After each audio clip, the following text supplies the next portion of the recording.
Good morning, Piute, and happy Friday. We have officially made it through 4 weeks of remote learning since coming back from spring break. And starting next week, we will have only 5 weeks of school left. So we can hang in there and make it to summertime. So today is Friday, and it is May 1st. It's the first day of May. We made it through April. So we have a couple of Piute birthdays today. Happy birthday to Soren, Saikira, and Kimura. On this day in 1939, Batman first appears in Detective Comics number 27. Today is also National Space Day.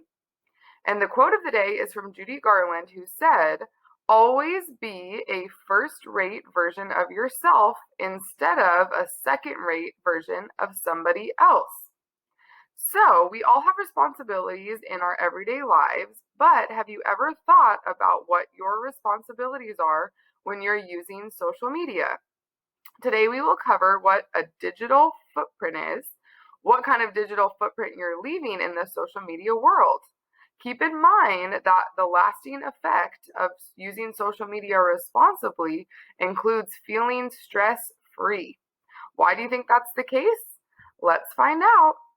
Alrighty, Piute, so here we go. We're going to start our lesson on social media and our digital footprint and learn about what some of those responsibilities are.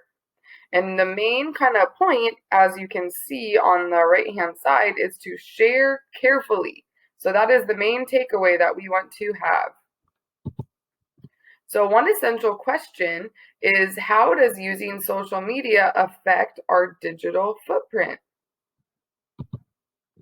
So a couple of the learning objectives that we're going to go over today include: 1, identify reasons for using social media and the challenges that often come along with it.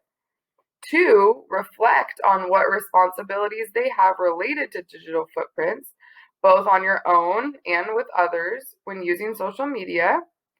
And identify ways to make the most of social media while still caring for the digital footprints of you and others. So one little reflection you can do is to pause the video and think about this question. How would you describe your experiences with social media, either for yourself or for other people that you know? Would you categorize it as good, bad, or in the middle, and why? You can write down your ideas, and if you would like to share with me and Miss G, you can add them into the feedback box at the bottom of the page of videos. So the term oversharing means that when people share something, they later regret. So maybe an example of that would be if you're feeling angry at somebody and you're kind of heated up, and so you post something on social media talking about it, and then once you cool down and you're able to think about the situation, maybe in that mind state, you wouldn't have shared what you had shared. So that is one thing that you have to be really important about and think about carefully. So I'm going to go ahead and play this video, and we are going to have some discussion questions. The idea of, posting and having a lot of people see it can definitely be kind of scary. If you're a teenager, you're going to make bad decisions sometimes. They can screenshot it, they can do so many things to save that, and they can edit it in ways that you won't want them to. Whether or not you think it'll go away, it's there. Anything you post online, you're stuck with. Oversharing to me is putting too much of your personal life in front of a wide audience of people. Posting something for the sake of showing that you're there and maybe not because you're actually having that great of a time. Posting about things that people don't necessarily think are significant, but they're just kind of posting to be posting. What you share and how often you share is going to affect the way that somebody views you. Just because I'm going to post all the time, that doesn't mean that you're going to get all the attention. That doesn't mean that everybody's going to like you. For example, people have Finstas or spam accounts where they just post random stuff, and sometimes they get too personal with what they're talking about on there. Things that are meant to be texted one-to-one, people tend to post online so 50 other people can see their plans for tomorrow or the next weekend. You could be doing something like that could potentially endanger yourself by making your account public and saying too much about where you live or who you are. When I'm in like a cool location and I want to show everybody where I am, but most of the time I'll just tag where I am in like a Snapchat story so people can know. So once you put something online, it can be there forever because people might take screenshots, they might record it, they might save it. I don't think people don't realize that it's going to be there forever. I think they just don't care. A lot of people have this mentality of like, what I'm doing very insignificant. Why is anyone going to care about this? You should be cautious of what you post. Don't post your pictures and think like, okay, nobody's seeing me, nobody screenshotted me, nobody doing nothing, because people doing that, you just not gonna know. Your Snapchats, despite the fact that they only last, 4 to 8 seconds, they're still there. Your Instagram stories that go away after 24 hours, they're still there. Anything that is posted, anything that's up, no matter what happens, even if you leave it up for a minute and take it down, it's there as soon as you put it up there. No one's going to scrutinize everything that you say the same way that you might. You are not obliged to post every second of your life in order to please what you might seem as the majority of people. So when you feel like you have to post all the time, when you feel like you have to do this in order to get fame and attention, you don't. It's not your job. That's something you always have to be thinking about. What do you want people to remember you on social media as?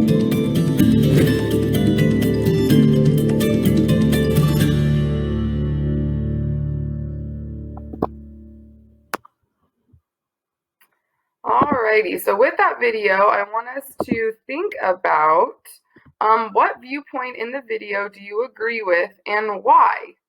And what are some of the drawbacks of social media that these teens brought up?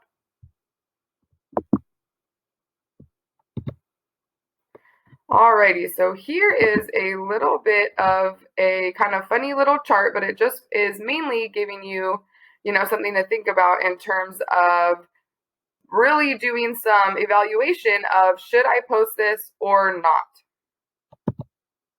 So a digital footprint is all of the information online about a person, either posted by that person or others, and it can be intentionally or unintentionally. And here are the rings of responsibility. So in the middle is yourself. Beyond that is your community. That could be your classmates, the people in your neighborhood. And then beyond that is the world. So take a minute to reflect on the questions below.